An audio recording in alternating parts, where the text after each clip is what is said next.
Regardez attentivement cette action, elle résume le problème qu'il y a dans le foot actuellement. 93e minute, ton équipe est menée 1-0, tu te permets de faire ça. Tellement c'est une dinguerie, je suis sûr que ton coéquipier là, il est en train de t'insulter. Et il a raison. Je vous le dis, en une action, on comprend le problème qu'il y a dans le football actuellement. Comment tu peux m'expliquer que vous partez en contre-attaque juste ici à ce moment du match? C'est la 94e minute, vous êtes mené 1-0 et toi, tu te permets de tirer au lieu de faire la passe. Personnellement, je ne connaissais pas le joueur. Je peux te dire, mon gars, que tu représentes le problème du football actuel. Je suis sûr que ton coéquipier ne t'a pas encouragé, il t'a pas dit, c'est pas grave, mon gars, relève-toi. Je suis sûr qu'il t'a insulté. Parce que à ce moment précis, t'as été atteint du syndrome du personnage principal. C'est ce qui tue le football actuel. À ce moment précis, je sais très bien que tu voulais être le héros qui sauve son équipe face au FC Barcelone. Alors que c'est un match à élimination directe. Le but, ce n'est pas d'être le héros, c'est de se qualifier. Vous avez pris un but juste après ça, vous avez perdu 2-0. Alors que je suis persuadé que si vous auriez marqué là, vous auriez pu tenir à 1-1.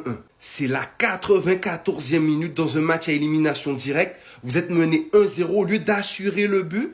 Tu veux être le héros du match alors que tu as un tap-in qui s'offre juste à toi ici. Je ne sais pas ce que ton coéquipier t'a dit à ce moment précis, mais je te garantis que moi, je t'aurais dit 10 fois pire. J'aurais été membre du club, t'aurais pris une amende pendant 4 mois. Je ne sais pas si c'est légal de faire ça, mais t'aurais pris une sanction de 4 mois minimum pour ce que tu viens de faire, frérot. C'est une dinguerie. Les gars, vous voyez ce mec-là, c'est l'enflure de la soirée.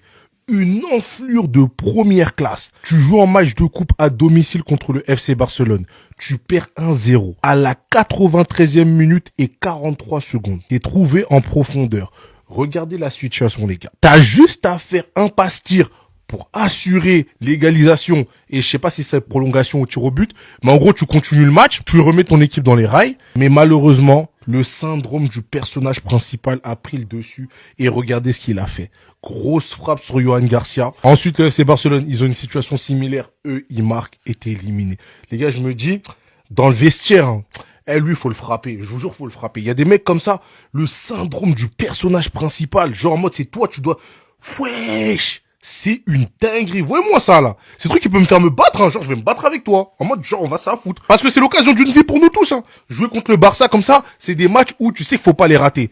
Toi, t'es là, tu viens, tu niques tout, parce que tu veux briller tout seul. Je te jure qu'on va se battre. Syndrome du personnage principal, tu es une enflure, mec. Et bah voilà, ça c'est une vraie équipe de Liga. Le Barça vient tout simplement d'éliminer le Racing Santander, premier de Liga 2. Et vous allez me demander, Liga 2 là c'est quel championnat? C'est le même championnat où joue Albacete, ceux qui nous ont chicoté hier. Il y a 16 places entre Albacete et le Racing Santander. Racing Santander premier et Albacete 17e. Et malgré qu'aujourd'hui le Racing Santander ils sont venus tout donner face au FC Barcelone, dès le début ils mettaient la pression sur le FC Barcelone. Pendant toute la première mi-temps, on voyait que le Barça galérait à se créer des situations. C'est en deuxième mi-temps que tout a été débloqué. Le Racing Santander était bien en place. Dans les phases défensives, ils étaient 5 derrière. Et dès que le Barça était un peu trop bas, et ben ils allaient les presser. Ils avaient pas froid aux yeux. Et ben comme je vous l'ai dit au début, le Barça c'est pas le Real Madrid. Si c'était le Real Madrid face à eux là aujourd'hui, on serait pris 3 buts.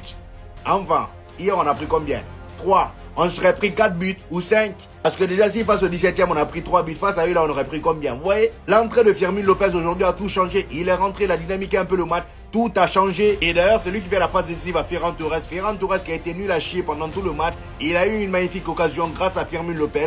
Il l'a mis dedans. Respect à lui pour ça. Le gars, il reçoit la passe. Il rentre dans la surface. Le gardien s'étale face à lui. Il le dribble et il le met dedans. Après, j'ai envie de dire, s'il a été nul en première mi-temps, c'est parce que Dani Olmo aussi était catastrophique. Le milieu entier même était nul. Bernal, Casado et Dani Olmo, c'était le néant total. Et à la fin, t'as Lamine Yamal qui vient marquer le deuxième but. Le Barça passe. Vous pensez qu'on est le Real pour sortir face à une équipe de deuxième division? Madrid, c'est comme ça qu'on bat une équipe de deuxième division. J'espère les Madrilènes que vous n'avez pas perdu votre temps à étoiler bêtement alors que vous êtes sortis hier et que vous vous dirigez tout droit vers une saison blanche. Parce que vous avez perdu votre temps. C'était certes un match compliqué, mais pour notre défense, cette équipe au moins, elle est pas 17ème. Elle est très bien classée. Un Barça pas assez tueur en première mi-temps. Le plan était clair, bloc bas et nous tuer en contre-attaque. Ils ont d'ailleurs mis 2 buts hors jeu. On a eu chaud et leur plus grosse occasion a été sauvée par Garcia. Et dites-vous que ce mec-là, on l'a payé 25 millions, c'est un braquage. L'excellente entrée de Fermín López qui a été game changer. Regardez juste la passe qu'il envoie à Ferran Torres. La passe est juste parfaite et Ferran Torres sans froid élimine le gardien, il a plus qu'à la mettre au fond. Et ce qui est triste, c'est qu'ils encaissent un but et dans la foulée, on fait rentrer Lewandowski, Rafinha, Pedri. Ah, c'était mort pour eux après. Après la grosse parade de Garcia, Lamine Yamal est enfin buteur. Il est déjà environ à 24 de GA et nous sommes qu'au mois de janvier. Et c'est une saison Coupe du Monde. Malheureusement, Cancelo n'a pas débuté. J'espère qu'il aura quelques minutes ce week-end en Liga. Et nous sommes actuellement à 11 victoires d'affilée, avec 5 voire 6 clean sheets. Merci Garcia, merci Flick. Donc vous les gars, vous en pensez quoi? Rendez-vous sur Snap Instant, on s'ennuie. C'est enfin fini? Combien? Victoire 2-0? Excusez-moi, je crois, à partir de la 30e minute, ils m'ont perdu, là. Non, je me suis endormi. Vous voulez quoi? Oh, que c'était long. Oh, c'était bien long. Le match, c'était un mois de novembre. Le match, c'était un lundi de rentrée des classes quand t'étais au collège, genre en 4e. Un lundi de rentrée de 4e, c'était Racing Santander Barça. L'essentiel est là, heureusement, on gagne. Oui, on n'est pas le Real Madrid. On a réussi là où ils ont échoué, mais ça, c'est classique. Mais waouh! Oh ouais, au bout d'un moment, waouh, ça devenait long, là. Le pire, c'est qu'à la fin du match, on peut se faire égaliser, aller en prolongation. Mais ce malade mental, il arrête un face-à-face. Je vous dis la vérité, si on avait Tchechny ou Ter Stegen aujourd'hui, si en mode il avait fait tourner, ouais, c'est la coupe, tac, on laisse un peu de temps de jeu, la tête, on va en prolongation. La tête, on va en prolongation parce que Joan Garcia, il sort une parade de malade mental à la fin. Et au final, on met le but du 2-0 juste après. Mais c'était pas loin. C'est ça qui est terrible. Ce mec-là fait une entrée de malade mental, mais au bout d'un moment, on peut pas trop ressortir d'individualité dans ce genre de match. On a tout le temps la balle, on est meilleur, le but c'est de marquer, eux ils jouent le bus. Et c'est ça tout le match. Donc oui, Lamine Yamal a été bon à 1 contre 1, mais c'est pas non plus un match exceptionnel, malgré son but qu'il met à la fin. Juste Pedri, quand il est rentré, ouais, ça a fait du bien au milieu. Mais on l'a vu direct. On va dire que l'essentiel est fait, on se qualifie pour la suite de la Coupe du Roi. Et là, le parcours, bah, c'est encore plus du tout droit, même si c'était déjà du tout droit, parce que le Real Madrid, c'est nos petits depuis l'année dernière. Là, maintenant qu'il n'y a plus le Real, bon, enfin, au bout d'un moment, on va la prendre, la coupe. C'était quand même très dur de rester réveillé par moment. C'était très très dur, parce que oui, on avait la balle et tout.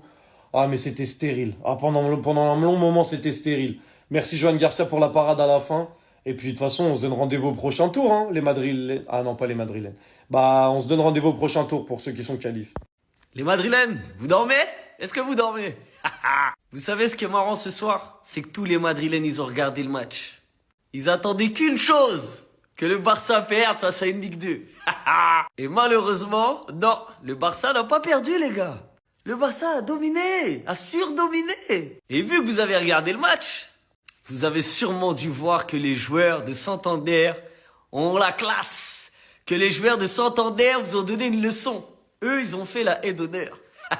Contrairement à vos joueurs, qui sont censés être beaucoup plus grands que ces joueurs-là.